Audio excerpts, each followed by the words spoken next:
everyone. Welcome to Keep Watch Pass. Thank you so much for subscribing and tuning in and listening to us, not necessarily rant, but pontificate over a number of movies. And we have a fun one because we're talking about buddy movies this week. And here is my bestest buddy, my lovely wife, Carrie. How are you doing today? Aww.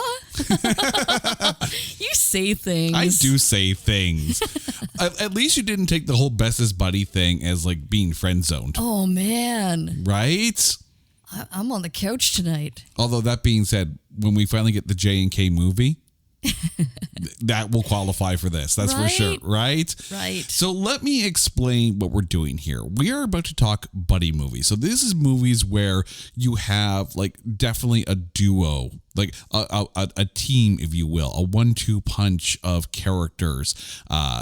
You know the movies we're talking about here, and it will come very clear as we get into this. But what we're going to do is we're going to take buddy movies, and we are going to choose 3 each: a keep, a watch, and a pass. The keep movie is one that we hold in absolute high regard and have to have every single version of, whether it be physical media or however many platforms it's streamed on. We'll subscribe to all of them. When it comes to the watch movie, we'll sit there and say, yeah, no, it's on, it's cool, and my butt is on the chair. We're happy. And then there's the pass. And we would definitely skip the pass. We're changing the channel. We're doing the dishes. We're taking a 2-hour walk. We're doing anything but watching that buddy movie. So now it's time to go through and announce what our keep, our watch, and our pass are. And Carrie, I'm going to start with you, with your keep film. Excellent. I got to go with Bill and Ted's Excellent Adventures for my absolute keeper. In fact, I think the pinnacle of my parenting peak was when Ooh, nice alliteration. When I sat down and watched Bill and Ted's Excellent Adventure with our oldest, and he was laughing at all the right points. And he was really into it. He really enjoyed it. And it was just kind of like, yes, because, oh God, now I feel so ancient. But he's roughly the age when it first came out. And I watched it when I was his age. Oh my God, I'm having an aneurysm. However, like Bill and Ted, Bill S. Preston, Esquire, and Ted Theodore Logan. We are wild stallions. Unfortunately, this is an audio-only podcast, and you cannot see us air guitaring. Regardless, though, freaking loved it. Although I didn't love the what's the last one? Bill and Ted Face the Music? Face the Music. Oh. Well, I was so looking forward to it as well. Like, for the record, I was psyched when I heard that they made it. Mm-hmm. And then I was watching it. The world was psyched for it. I was like, this is very disappointing. Disappointing! Very disappointing. But you know what? I mean, did it need to be done? I don't know.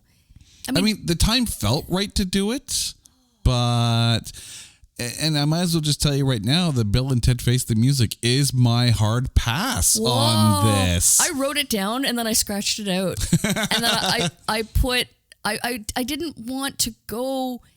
I didn't want to look at this franchise negatively, so I put it as my keep. Well, I'm going to crap all over it, so but I'm only going to crap on the third movie, right? Yeah. And the thing is, like, I get that Bogus Journey actually does qualify for It's Not That Bad, and somewhere down the road we might actually tackle. I actually Bogus enjoyed Journey. that one. Well, Bogus Journey also had a killer soundtrack The soundtrack too, right? and death.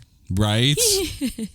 The baddest bass player ever is Death himself. Death. But no, I completely agree. Like you, I was so stoked to see that a Bill and Ted third movie was going to happen. And I'm watching this and I'm like, it's missing the magic. It's missing the madcapness. It's missing what made the first two films fun. And I feel bad because I feel like the two girls who played their daughters were actually quite good in those roles, especially, and I can't remember her name off the top of my head, but the one who played Ted's daughter, I think nailed perfectly what Ted Theodore Logan's daughter would probably end up being like.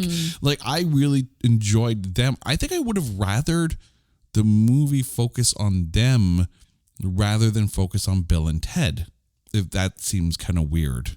Yeah, I get it. I mean, it was, again, I don't know if it was needed. Did the world need this? No. I don't know. It just made me sad. I think it made a lot of fans of the franchise sad. Yeah, I mean, you can go to the well too many times, and it can actually sour the rest of the franchise once you... Ooh, you know what this is? This is Clerks 3. Yeah, but see, I liked Clerks 3, but... I liked it, but it was sad. It, it's the kind of movie that when it's done, you're just sitting there, and your jaw, you have to pick up your jaw off of your chest, and it's just like,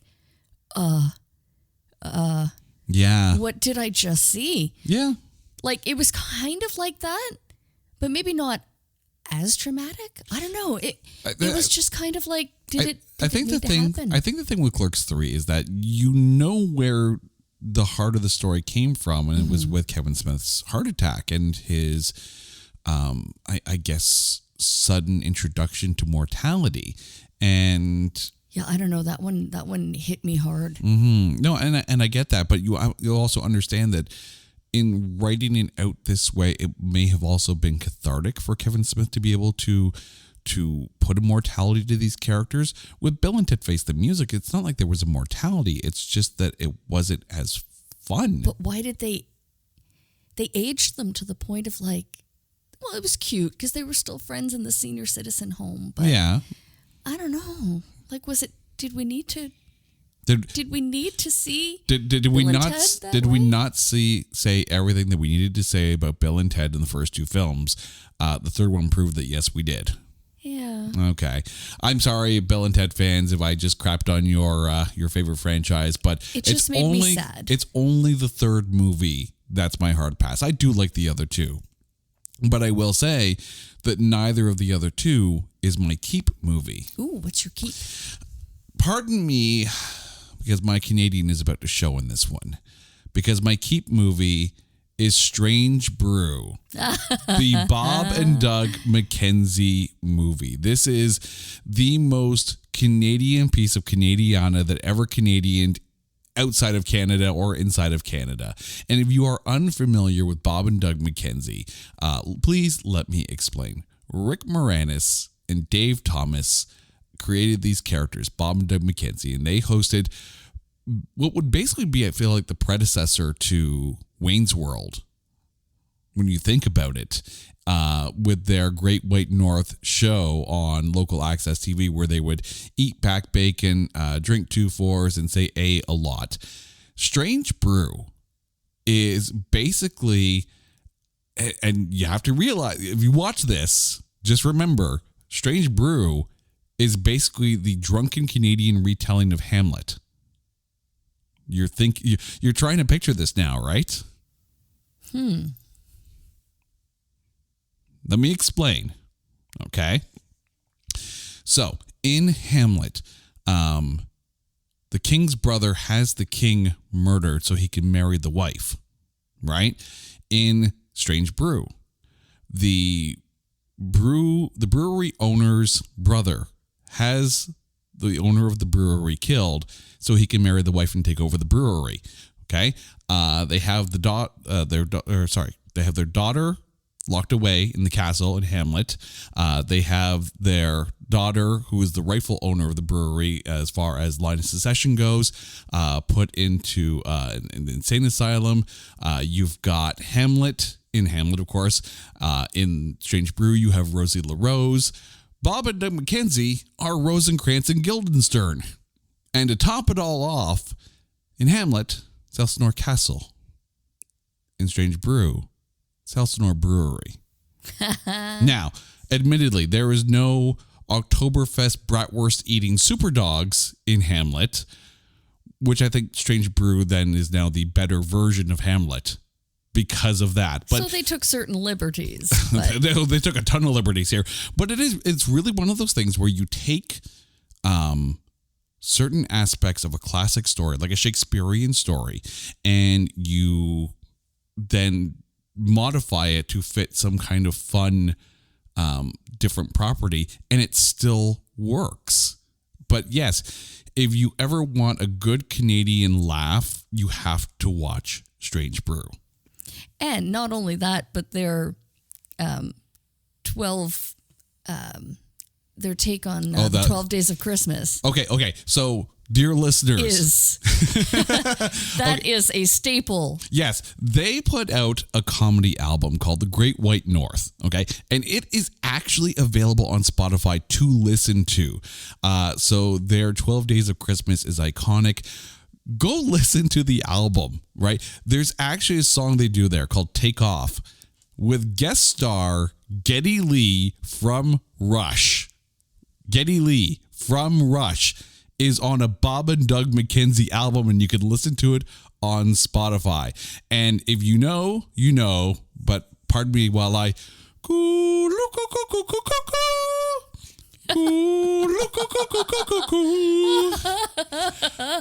only a handful of Canadians will laugh at that. And I'm laughing. You weren't expecting that, were you?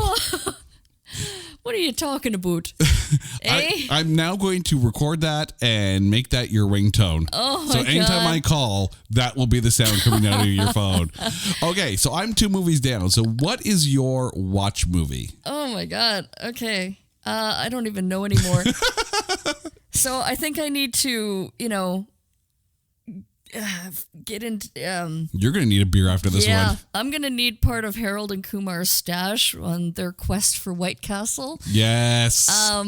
That is, you know what? Any one of the Harold and Kumar movies, whether it's their quest for White Castle burgers, which I am still very disappointed that we didn't stop just to try a White Castle burger. So my American friends, let me know, just let me know, write in and tell me what I'm missing. What is a White Castle burger all about? Because why are White Castle burgers that good? I need to know. I need to know why Harold and Kumar, aside from the fact that I know that they were rather stoned and it was late at night and they didn't have much money, so they were I'm sure if you're that stoned, any burger is that good. Well, I'm sure there's a McDonald's on every corner, right? Yeah, so but why? There's no White Castle on our corners. No. No. But that being said, by the way, it's funny you mentioned this. So I was watching History 101 on Netflix, and it's just these like little short, very quick, infographic style kind of history lessons. And apparently one of the first fast food joints ever in the States was White Castle. Really? Yeah. More than like Burger King? Older than, yes. Older than Burger King? Older, yes. Huh. Yeah. I always thought Burger King was like No, White Castle. forefather. White Castle. Huh. I learned things on Netflix. Well, there you have it. This is what happens when you watch way too many things. And I learned something today. Right? Exactly. But the thing is, like, it's also really, really interesting to us because, as mentioned, we don't have White Castle up here in Canada. At least not anywhere near us, not that we know of. And there are certain franchises, like food franchises, or even foods, period, that we don't get up here. Dunkin' Donuts. No, there's Dunkin' Donuts up here. Do we have Dunkin' Donuts? Yes. I've never had a Dunkin' Donut here. Not as prevalent. Like Dunkin' Donuts in the States is like Tim Hortons up here. And I know there's Tim Hortons down there. I know. But not as prevalent. I lose my ish when I see a Tim Hortons. Like, can I make a confession, dear listeners?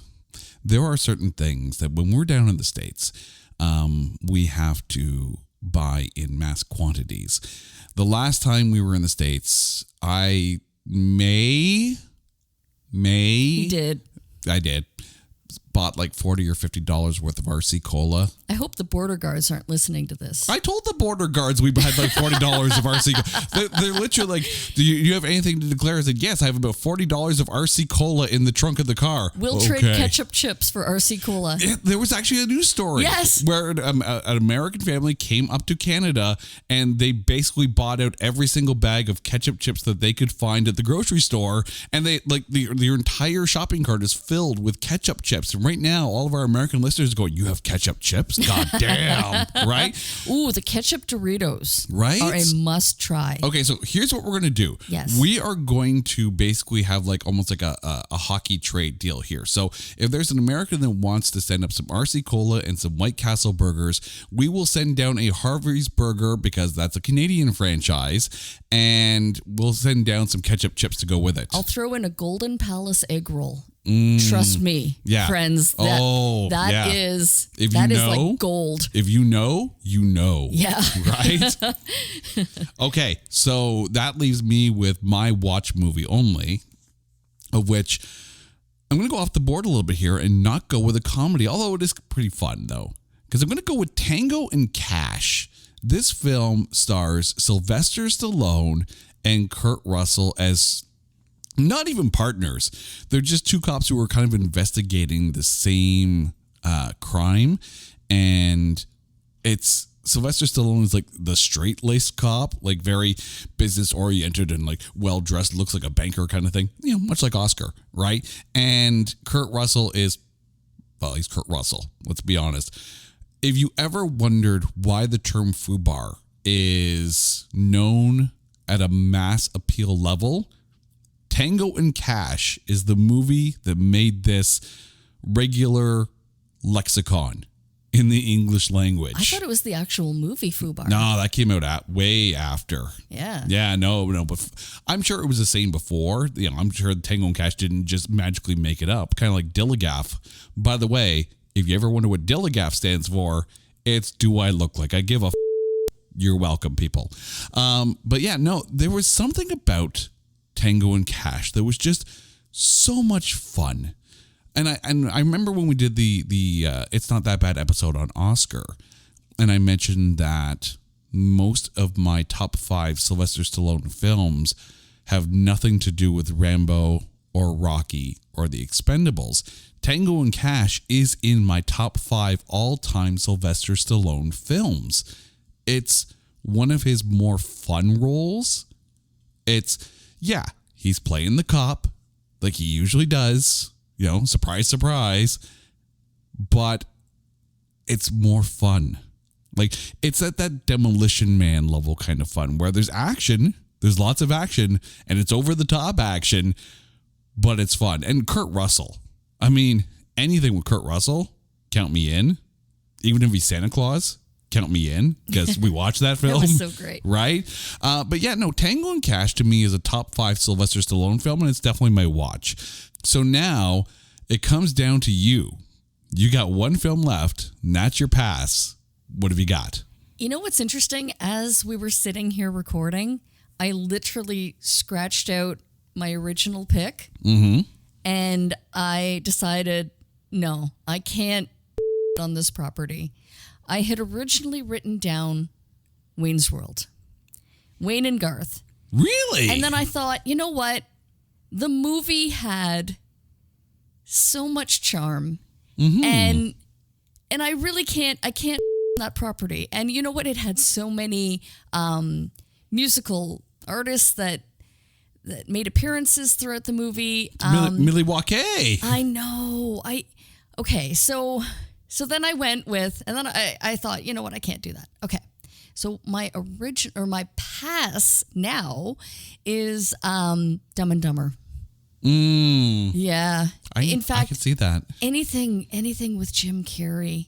Really? And Jeff Daniels. Oh yeah. The thing is, Jeff Daniels, I like, but not in Dumb and Dumber. No, not playing the idiot. I mean, it was just so bad that I don't know why.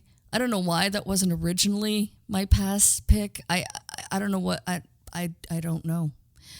I don't know, but I definitely I feel very strongly about going with Dumb and Dumber and the Dumb and Dumberer franchise. The whole, did they make another one? Well, Was there a third? There was a Dumb and Dumber prequel. That didn't star Jim Carrey and Jeff Daniels. They had the younger actors that played those roles. But it was the same. But it was the same. Buddy yeah, exactly. idea. Yeah. And then there was Dumb and Dumberer. And no, I get it. And I know for a while people would look at Dumb and Dumber as, one of his funnier movies. And I'm just like, why? Why? Like Ace Ventura was funnier.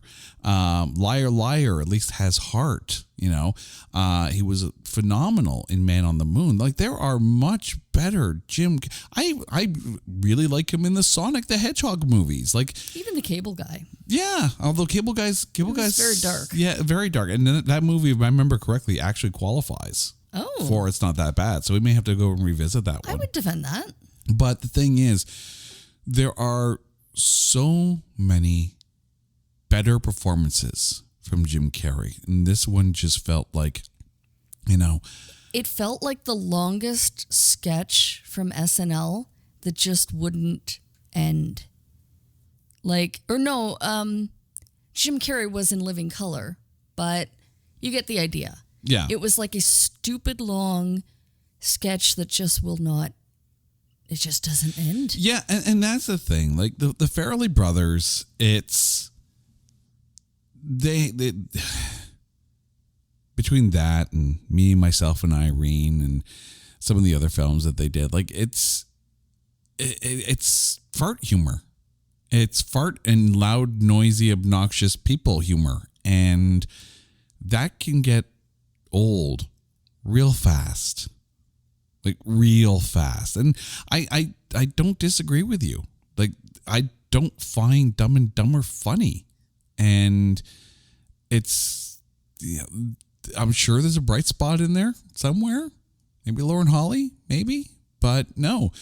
I mean, and it's funny too, because when you watch a show like The Newsroom with Jeff Daniels and you realize just how good of an actor he is.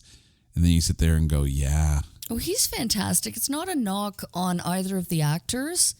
I mean, Jim Carrey, I get that he has his shtick, and that kind of seems to be, you know what though? Because he can waver from that, and he can play really serious roles. Mm. Oh, and well, same as Jim Carrey. Like it's not like he's just a one-note comedic actor. He is a very talented actor. But Jeff Daniels, as I was about to mention, is incredible. Like if he puts on his serious hat, he's actually like so incredibly intense in his delivery that he's phenomenal. I just think that to stupefy his funny side is just, it was a waste. It was a waste of his talent. Yeah, I'm just taking a look at the Farrelly brothers filmography here, and this was their first film as writer, director, and producer. And I think the only film, just looking at this, of movies that I would watch from the Farrelly brothers, maybe There's Something About Mary. I mean, that one's good. Although they did do the Three Stooges film, and I know you actually didn't mind the Three Stooges film. Yeah. Yeah. But I mean, that stuck more to the original, like the original feel of the Three Stooges franchise. And there was a template for that. And you couldn't Dumb and Dumber the Three Stooges, right? You had to be, not sensitive, but you had to pay homage to the original series. Yeah, you couldn't overdo the characters. Yeah. As much as Dumb and Dumber kind of goes past the line, it high jumps over the line. Yeah, you couldn't take the Three Stooges and make Dumb, Dumber, and Dumbest. Yeah. Yeah, just no and no. But we want to know what your keep, watch, and pass movies would be when it comes to buddy movies. Find us on social media at Not That Badcast, or go to our website at notthatbadcast.com. And while you're there, be sure to check out our other shows. It's not that bad, and there can only be one. Drop us a line. We'd love to hear from you guys. Until next time, this is Keep Watch Pass. She's Carrie. I'm Jay. You guys are awesome for listening. Till next time, everyone, take care.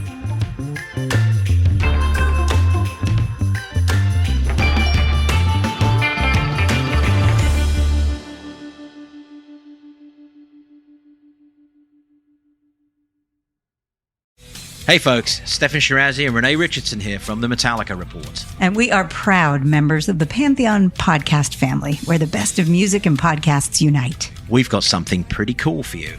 We're giving away an exclusive Metallica merch package worth over $250. That's a whole lot of Scary Guys, skulls, M72, and other sought-after Metallica swag. And we've made it easy for you to win. Follow and share the Metallica Report, and you're in the game. Go to pantheonpodcast.com/Metallica, enter your email, and hit that button to be entered to win. And just like that, you're eligible for our monthly exclusive Metallica merch package. And guess what, rockers? You can enter every month, so just do it. And while we love our global brothers and sisters, the lawyers won't let us ship outside the U.S.